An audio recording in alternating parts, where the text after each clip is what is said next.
gregvan.com is going to be your one-stop home repair, remodeling, and construction website in the future.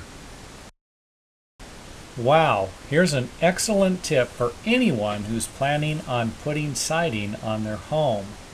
You need to create a siding story pole. This is a piece of wood with equally spaced marks on it. Each mark will represent the top of the next piece of siding.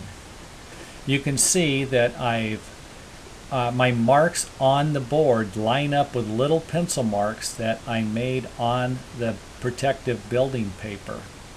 To figure out how to make a story pole, figure out what the siding exposure is going to be. In this case, I believe it's about 7 inches. And equally space your marks 7 inches apart.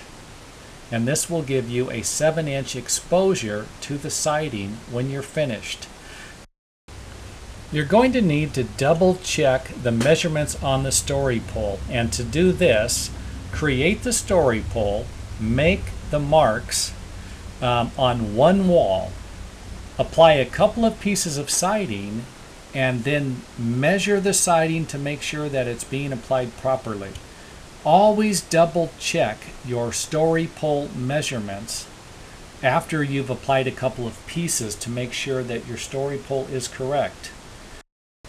Don't assume that your story pole is correct. You should always double check this. Trust me on this one.